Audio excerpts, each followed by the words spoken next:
Le chef de l'État camerounais a refusé de s'exprimer lors de son briefing avec son ami Ali Bongo, même si ses homologues du pays d'Afrique centrale ont clairement condamné le coup d'État au Gabon. Peur, prudence ou simplement indifférence ? Nous ne pouvons pas dire cela.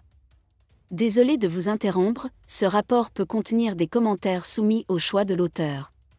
S'il vous plaît, si vous êtes nouveau sur cette chaîne, veuillez vous abonner et activer la cloche de notification. De cette façon, vous serez averti lorsque nous publierons de nouveaux rapports sur cette même chaîne. Merci.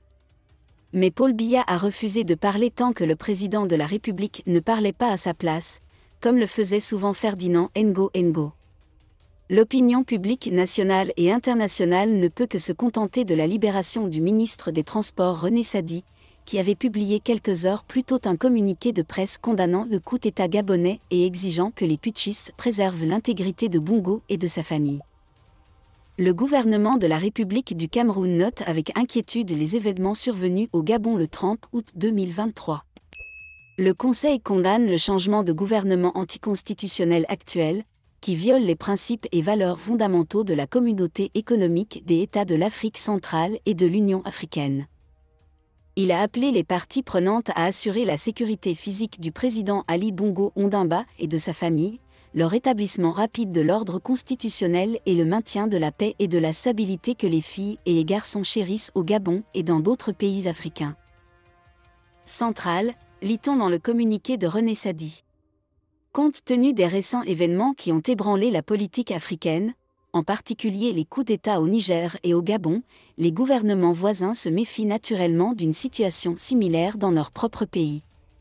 Parmi ces pays figure le Cameroun, où le colonel Béku Abondo, figure clé de la garde présidentielle, attire désormais l'attention de l'opinion publique et des autorités. Paul Biya a réalisé un mélange très délicat. Le gouvernement camerounais a finalement rompu son silence sur le coup d'État au Gabon. 2 jours après l'éviction d'Ali Bongo, Ondimba a publié un communiqué de presse à Yaoundé exprimant son inquiétude face à la situation. Le Gabon et le Cameroun partagent une frontière et entretiennent des relations diplomatiques étroites. Les 2 pays sont membres de la Communauté économique des États de l'Afrique centrale, CEAC, et de la Communauté des États sahélo-sahariens, CNSAD. En outre, le président gabonais Ali Bongo Ondimba et le président camerounais Paul Biya sont tous 2 au pouvoir depuis de nombreuses années, renforçant ainsi les liens entre les 2 régimes. Pour éviter un effet domino, les autorités de défense camerounaises ont envoyé des soldats supplémentaires pour renforcer la sécurité des frontières.